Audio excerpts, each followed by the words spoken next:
Hi everyone, welcome back to my YouTube channel. Today we're going to continue our marathon on matrices and determinants by talking about the adjoint of a matrix.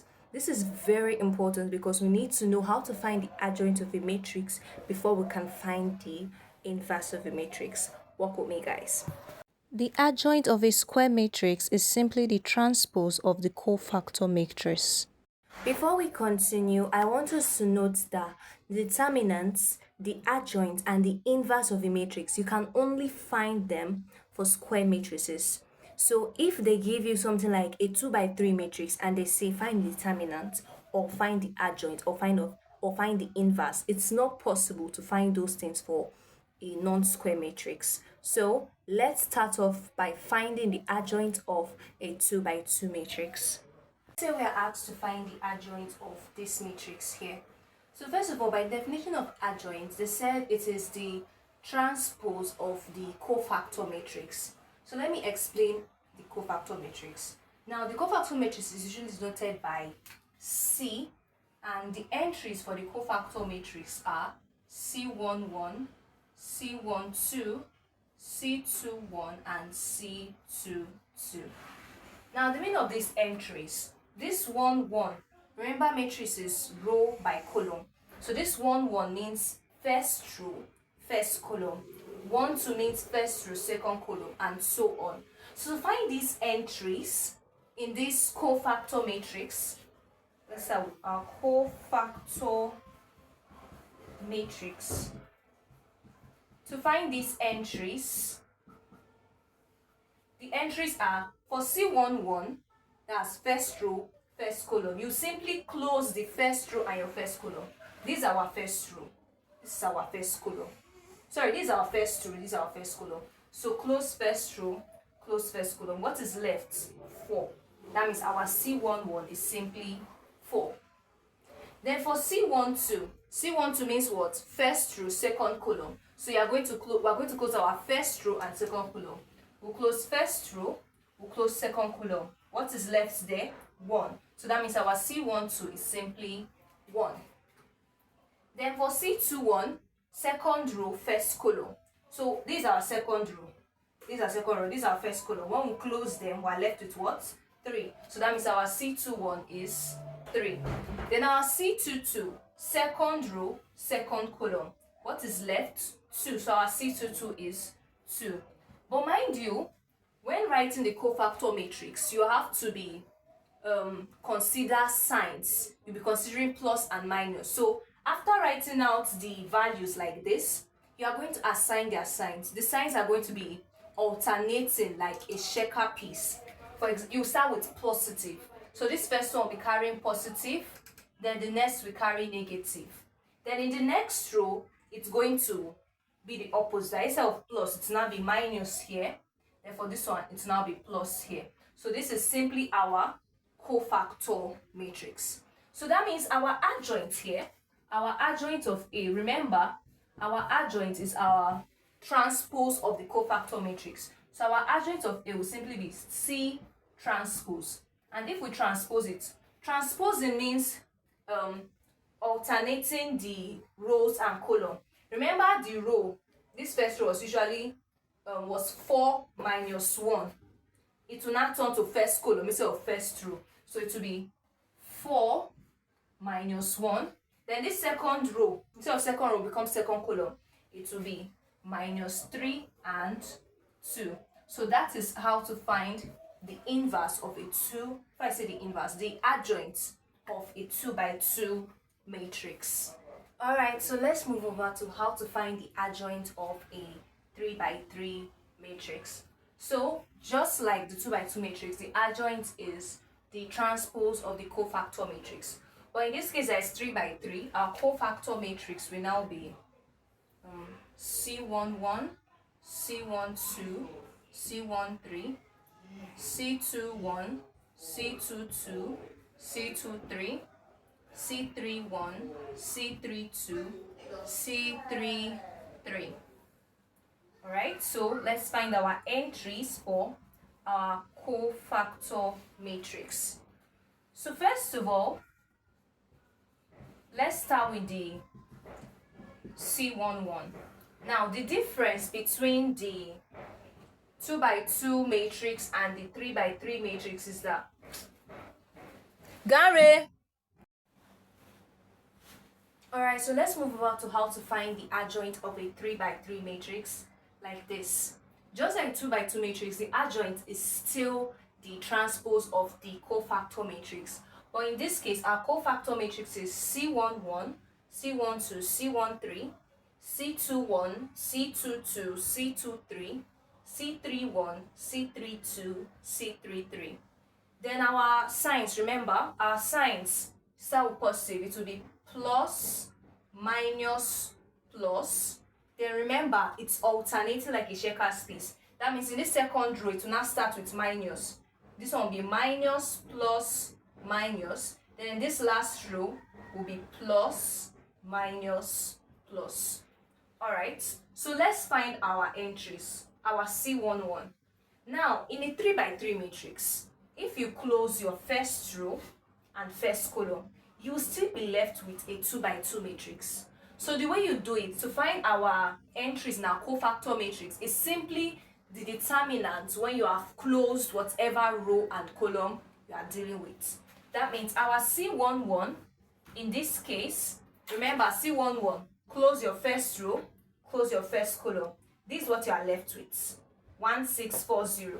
So you are going to find the determinant of 1640. And remember what's determinant? Determinant is this times this minus this times this. So that means our C11 is simply 1 times 0 minus 4 times 6, which is going to be 1 minus 24, which is negative 23.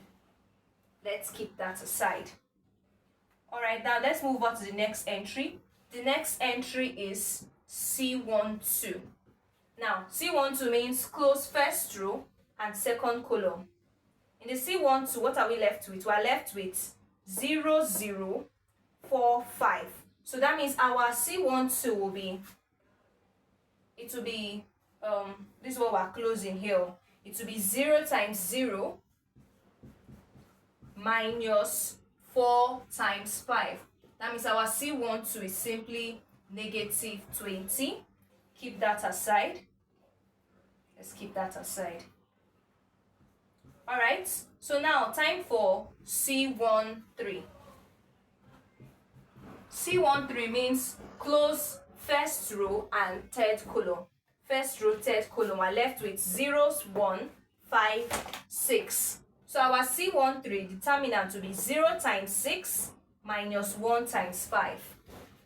0 times 6 minus 1 times 5. And that will give us 0 minus 5, which is negative 5. Alright, let's go to the next row. Our C21. Now, our C21 means close second row and first column. So if we close second row and close our first column, we are left with 2, 3, 6, 0. So our determinant here would simply be 2 times 0 minus 3 times 6. 2 times 0 minus 3 times 6.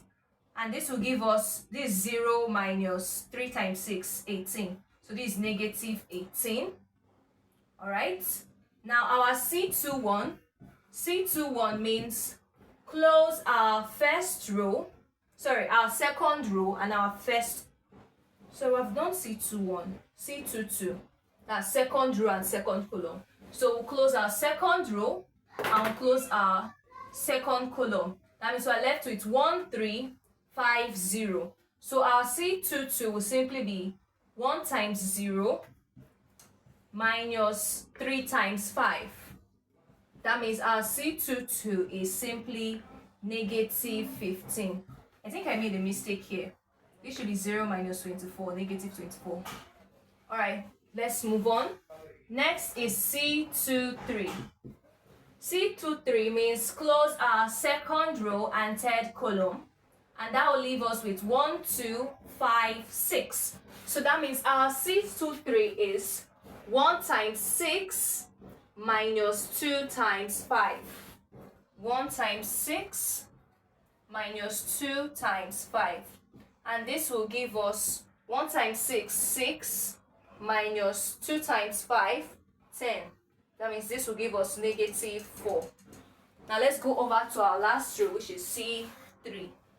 Starting with C31. So our C31 means close our third row and first column. This is our third row. This is our first column. That means we're left with 2, 3, 1, 4. And the determinant here will be 2 times 4 minus 3 times 1. 2 times 4 minus 3 times 1. And this will give us 8 minus 3 times 1, 3. That is 5. Then for our C32, close our third row and second column. Third row, second column. This will leave us with 1, 3, 0, 4. So our determinant here will be 1 times 4 minus 3 times 0. And this will simply give us 4. Then for the last but not least entry, our C33 means close our third row and third column. Third row, third column, leaving us with 1, 2, 0, 1. So that means our determinant is simply 1 times 1 minus 2 times 0. 1 times 1 minus 2 times 0. And this will simply give us 1. So since we have all our entries, we can find our cofactor matrix. So that means our C is simply equal to C11 negative 24, C12 negative 20, C13 negative 5, then C21 negative 18, C22 negative 15, C23 negative 4, then C31 5, C32 4, and C33 1. Now remember they had signs attached to them. For this C11 is plus, so it doesn't affect this. But for the C12 that is minus, minus times this minus here will give us plus. So this will turn to plus now. C13 is carrying plus, so that means it's not going to affect the sign here. Let's go to the next row. C21 was supposed to carry negative. So minus times this minus that is here will turn to what? Plus. C22 is plus, so it doesn't affect. C23 is minus. So minus times this minus here will turn to what? Plus. Now to the next row. C31 is carrying positive sign, so it's not going to affect here. Then C32 is carrying negative. There's minus times plus. You know this, there's supposed to be an invisible plus here. So because of this minus sign, we turn here to what? Minus. Then C33 is carrying plus, so it doesn't affect. So this is our cofactor matrix. So therefore, in conclusion, our adjoint, remember our adjoint is the transpose of the cofactor matrix. So our adjoint, this first row now will become your first column. So our first column will be negative 24, 20, and negative 5. The next row will now be second column, that is 18, negative 15, 4. Then the last row will be last column, which is 5, negative 4, and 1. This is how to find the adjoint of a 3 by 3 matrix. So in conclusion, to find the adjoint of a matrix, simply find the entries for your cofactor matrix. And the entries is gotten by simply closing the rows and columns. For the 2 by 2 matrix, it's easier. But for the 3 by 3 matrix, after closing it, you find the determinant. Once you've got your cofactor matrix, you find the transpose and it will give you your adjoint matrix. I hope with this, we've been able to understand how to find the adjoint of a matrix. So in our next class, which we're going to talk about the inverse of a matrix, we're going to use this adjoint to find the inverse of a matrix. Bye guys, Sage out.